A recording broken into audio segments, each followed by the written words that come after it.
Good morning, everyone. Um, Happy Saturday to all of you.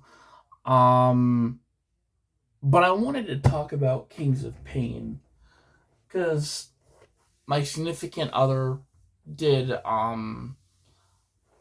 did the basically she's finished with it, but she had a plan, or he let her neighbor borrow it. She didn't have much to say about the book because her and I reviewed the book, other than it was very interesting about how somebody, would structure an index, a pain index, from a scale of 1 to 5, about the 5 being like extremely high pain, and then to a 1, like 1 is like a honeybee sting or like a bee sting, where it hurts for a little bit and then it's done. Like the pain isn't as effective. But one of the things I did catch in the book, that actually I'm gonna go grab it right now because it's important. I literally read. I'm actually at chapter 5 at the moment. Um, but in chapter 4, Justin Schmidt writes this thing about what we describe as pain, where it's actually not pain, it's uncomfortability.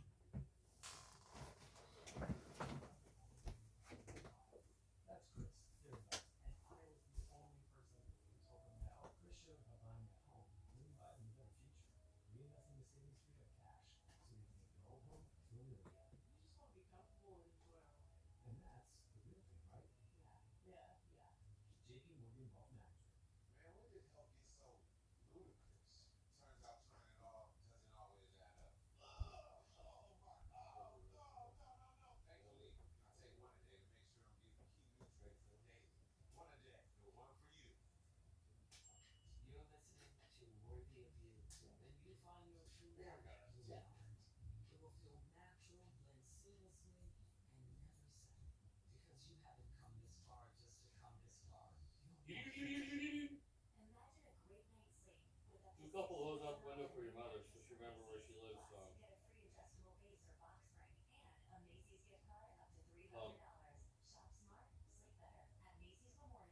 Okay, buddy?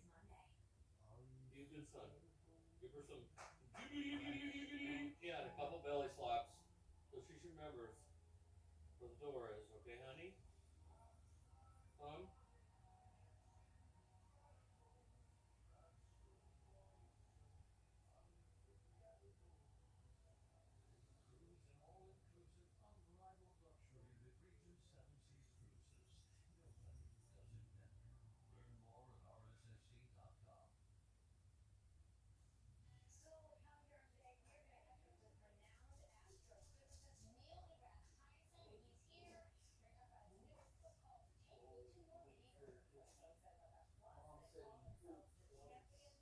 Nice. You probably had to. He didn't go out after he ate last night. Well, you took him out. He didn't even get off the deck, and he never got out again. Fucking rained last night, I'll tell you that. I don't think the rain was that bad when you took him out. I mean, it was raining, but I woke up at 10.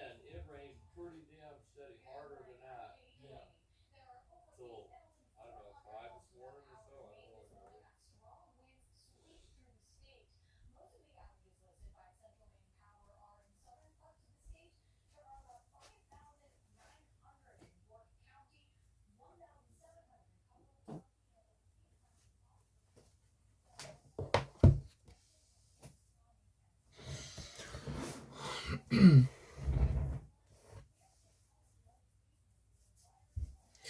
All right. So, so yeah, as I said, there's a section in the book. It's actually at the beginning of chapter 4. Here it is. And I love how they named it the pain truth. But I'll read you guys this paragraph because it's very important to me, where people talk about pain as something that hurts, not something that is uncomfortable. So, for example, because some of the examples are like really good, is if you were to put your whole hand, your whole arm into a bucket, or like during the winter, you put your arm down in ice cold water. It's uncomfortable, but it doesn't hurt. And the numbness you're feeling is your arm going numb.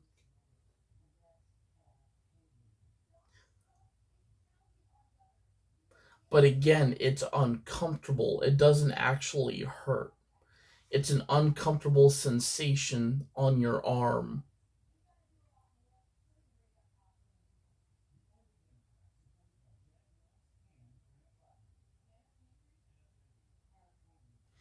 Or, for example, if you get a really bad sunburn, because it also refers to,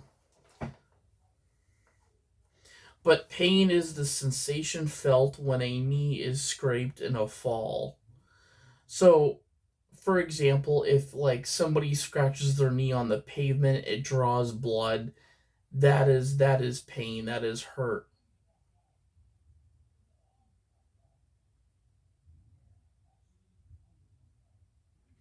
But pain is mysterious in how we describe pain because people describe it differently. But as I said, if you get a good sunburn on your body, meaning if your skin is overexposed to the sun, you're going to get burned. And if it's a really good burn, your skin starts to peel. But I will say, getting many sunburns in my life, I got a good one that actually led from the base of my neck down. But that was one that was irritating. Very irritating when I was trying to sleep or take a shower, a warm shower. It got worse. But then putting like an ice pack on it, because of those sunburns are eventually gonna. I mean, your skin will start peeling, and you can treat it with with gel and stuff like that, like sun. But a lot of people like that, the beach goers out there, a lot of the times children or young adults will, I mean, not right away put sunscreen on. And that is definitely something you want to do if you don't want to get overly burned. So there's ways of getting treated, being, protecting your skin from being overexposed. There's things that can help it and treat it. Or barefoot steps on a bee. That's the thing, is bee stings are, as I said, it is pain, but it's pain that probably lasts for about 5 minutes and it goes away. I remember for me, I got stung by a wasp as I was walking out one day. So again, same mistake. I didn't wear shoes. I was in a pair of pants, a t-shirt, but I had walked to put the trash in the barrel, and I didn't notice the wasp on the ground. It was crawling, and I happened to step on the damn thing, and I'm like, what the hell did I just get stung by? And the sting lasted for about, maybe, I want to say 6 minutes, but after that, it went away. It was uncomfortable and it did hurt.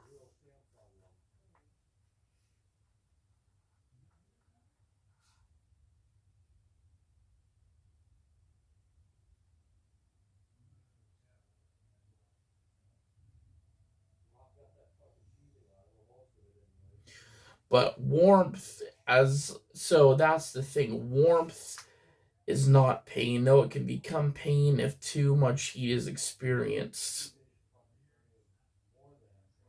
But again, it's classified as people that put their arm in like ice cold water. It's not pain, but it's unpleasant, meaning that it is uncomfortable, very much so.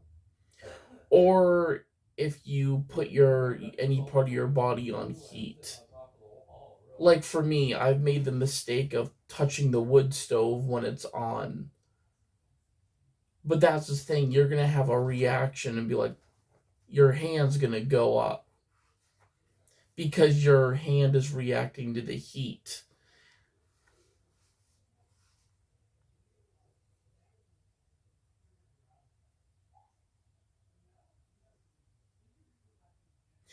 But, as the tobogganing kids knows, toes get wet, cold, and unpleasant, but not usually truly painful like a stub toe.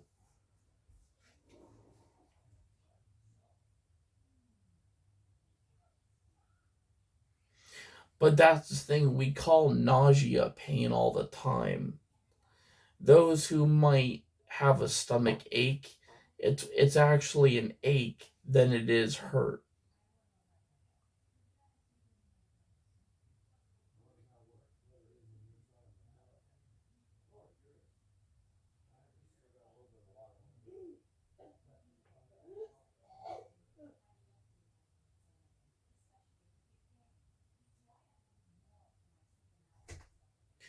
But we definitely know when pain we know pain when we feel it. That's our instinct is.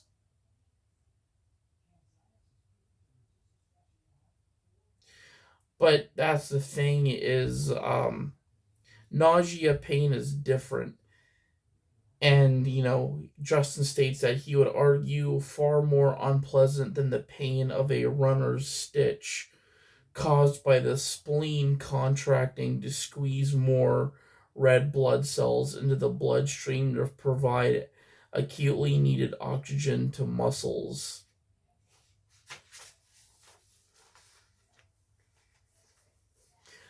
Or, something that is pain, but it's short, extended pain. Like, it could be, but like slamming one's finger in a door. But distinguishing pain from non pain. No, Jen.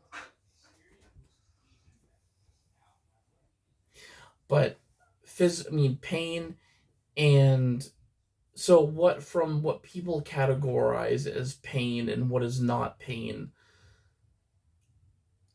Uncomfortableness is one of those words that, as I said, the two examples I gave that this book gave is when you stick your hand on a wood stove, or if you put your arm into a bucket of ice cold water, or if you see the what is it, the bucket challenge people do in the summer, they and they'll post it on YouTube. It's called the ice bucket challenge. But they'll somebody will fill it with water and put ice cubes in it to make it really cold, and that typically people do it in the summer to cool off. But if you're doing it to cool off and do a challenge with it, it's going to be uncomfortable. But remember, it is water. That's all it is. It's uncomfortableness with something we put in our bodies and that actually are in our bodies every day. But as I said, uncomfortable is often associated with pain. But when we think of pain, pain is more of an action, meaning that it could be something we do on mistake. We didn't mean to do it, but we know not to do it again.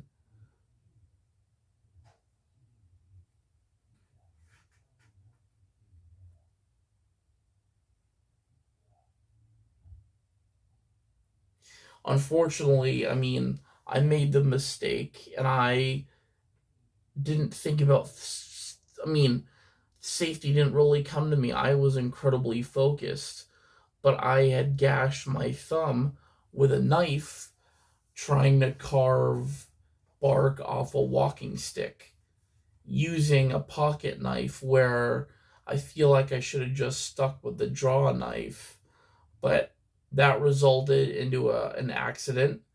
Did it bleed out? Yes. Did it hurt? Not really. But did I end up getting treated for it? Absolutely.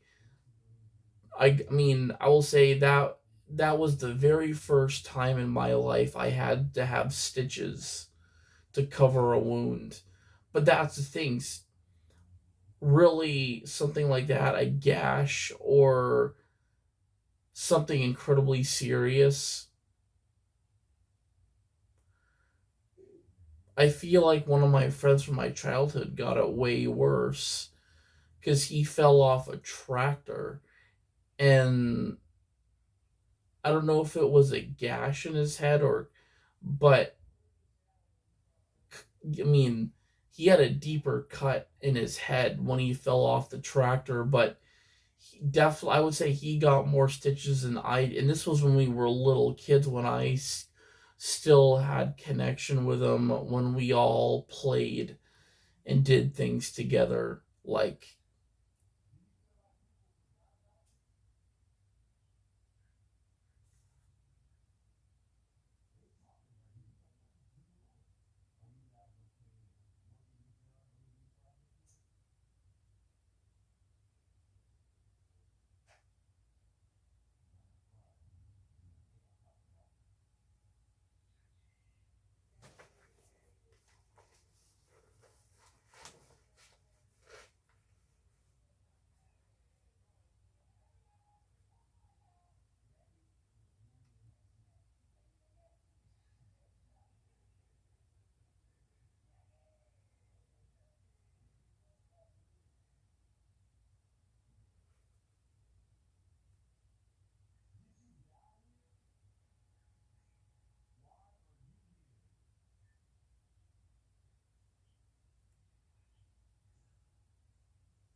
but we definitely want to have pain as a family tree where they're all associated. Like, there's many forms of pain, and it's like a tree. It branches out from how we look at it.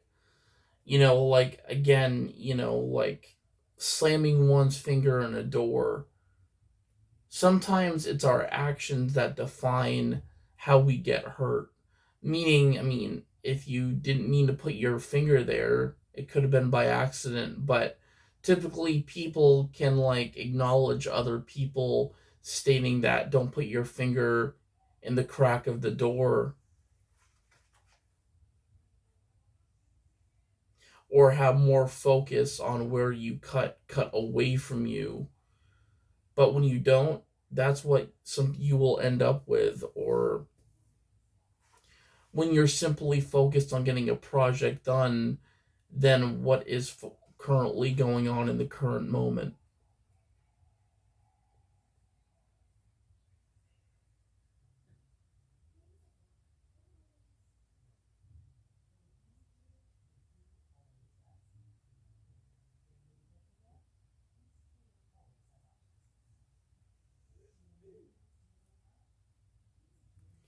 But of course, there's examples of a stomach ulcer caused as acids eat into and destroy stomach tissues.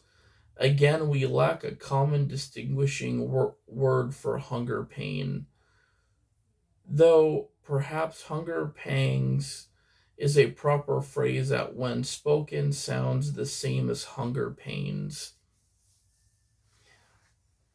That's the thing, is if anybody has diabetes, has type 2 diabetes, and you take insulin and you don't have anything, I mean, that's why the doctor or whoever is in the medical field will tell you when you take a lot of insulin,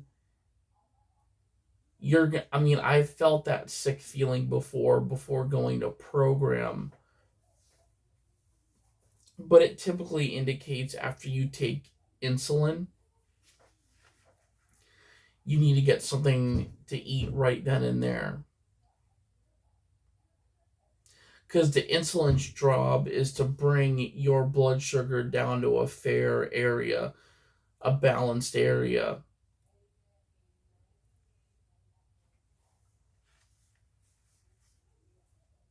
I often, tell people around me that, you know, don't eat something small, eat something that will allow you to function for maybe 2 hours, 3 hours in a day. And then of course lunch and then dinner, but like divide your what you have into, and you can have something to eat even before those 3 meals of the day if you really need it. I mean, typically those are called snacks.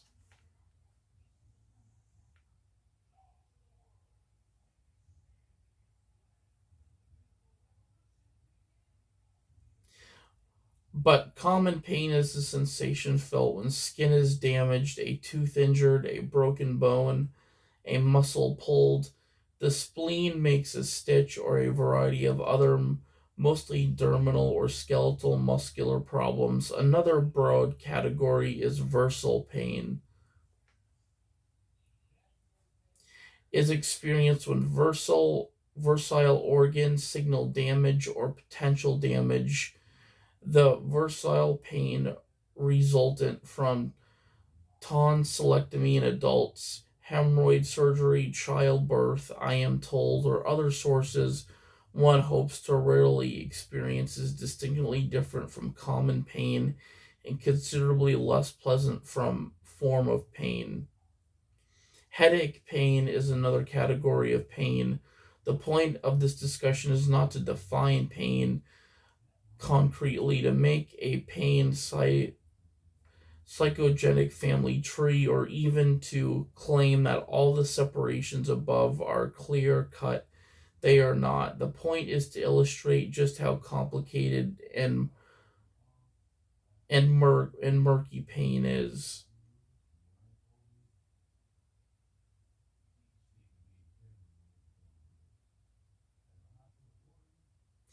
But there's definitely often poor defined explanations of how pain can be offered or how people offer it. Because that's the thing, is you could go to, say, if you were to go to the doctors that will give you information will state maybe different things, but they're always going to reference similarities in what you should do when you're dealing with what they call pain.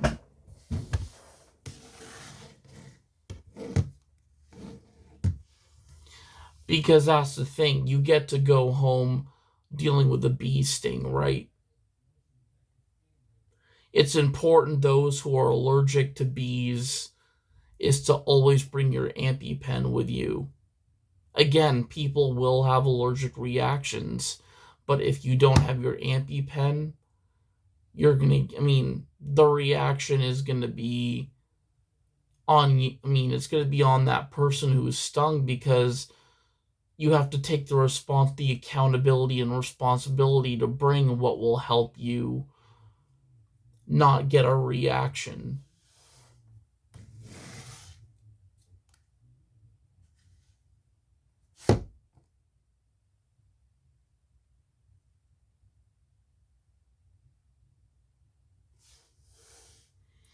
Um, but again, that's the thing, is a good example actually had happened yesterday. But I go to my program on Fridays with a guy named Connor. He's 30 years old, but a great drummer, and I will say I mean, if somebody else is behind that drum kit, he's right there just having a great time by hitting the drum, as I said, hitting the drums despite somebody being behind the kit. Now, this is where, like, if somebody triggers pain, that's when, like, sometimes the focus comes in, because I did nip. And this was accident, this wasn't on purpose, but sometimes your focus can be focused on, like, having a great time drumming, but when somebody puts their hand on a drum and you're trying to hit that, I nicked Connor's finger. But did it bleed out? Did it make a bloody mess? No, but it was uncomfortable to Connor. And I said, after our jam session, because this was a long jam session, this was probably almost until, like, our entire studio session yesterday afternoon. But I said, Connor, maybe to avoid that is not putting your hand by the drum I'm gonna tap or use, to give him some feedback. But also, I was saying, well, actually, also, I was thinking too, I said, well, if you can give somebody else maybe advice, what if it's the drummer? Because when you think of drummers, you think of how skilled and precise they are. And the thing is, when you're playing an instrument, focus is the number one thing. Not overthinking, but focusing. But again, this is definitely a two-way thing that I could teach Connor, is when to touch the drums, when it is okay. Meaning that we could make a drum beat, and I can signal to Connor, you know, as I'm drumming, when I don't, because the thing is, control is huge. Is that through my signals with Connor, and I feel like if I'm focused on drumming, he wants to get involved in it by tapping the tom, the floor tom, the cymbals. Um, Definitely control and focus. But, and me playing at a faster speed where I'm not hitting, like, being really focused and skilled, that I'm not hitting Connor's hand or by accident. But communicating with Connor, knowing what drum to hit, but also telling him, if we want to hit the same drum, I I'm gonna time it, and I'm gonna signal to you when you can hit that drum I just hit. So I know not to hit Connor's finger, or, I mean, because the thing is, you have to really communicate with those who play drums. We were both excited. We were both extremely skilled. We're both skilled drummers. Um, and we like to play drums. Connor and I feel like, get too much involved in it. But that's just really who we are as individuals. I mean, but if you don't want to inflict pain, there's ways you can control that, whether it's by purpose or accidental pain, or what people categorize as pain, or just a sting. Again, control, because I will say, people never, I mean, sometimes don't learn what pain is. Like, they'll keep doing it. I don't, I mean, that's the thing, is I don't call those people stupid or call them losers. I say, then why do you keep doing it? If you know you're not feeling comfortable dealing with a sensation, why keep doing it?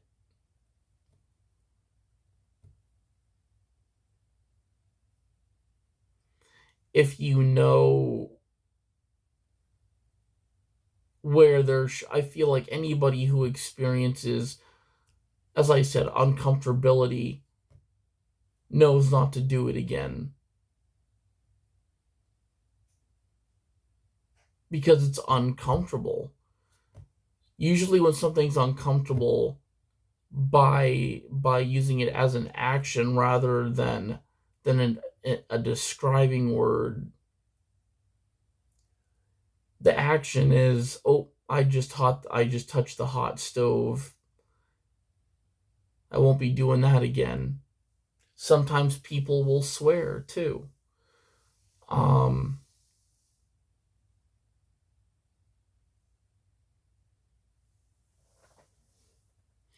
but if you're allergic to, something like a bee sting or a hornet sting, make sure you have an EpiPen with you and don't forget it. But anyways, I just wanted to read that little piece because I feel like many people get mixed up between what's uncomfortable and what could be like a level of number one. Like, what are examples of having, like, because like ice cold water, putting your hand on a wood stove is uncomfortable,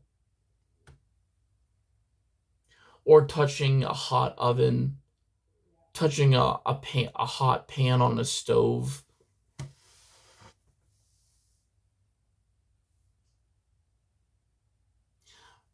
and proceeding with steps before you do that, making sure the stove is off, make sure it's not because even if you turn a stove off, it's the pan's still going to be hot.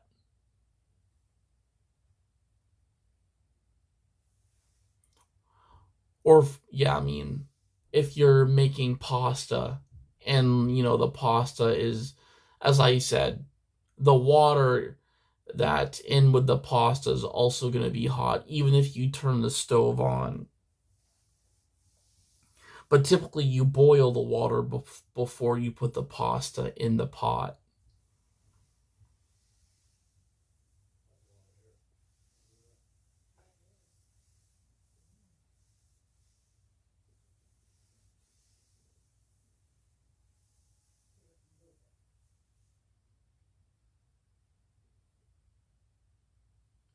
But anyways, I'm gonna end my live for right now. But thank you all for watching.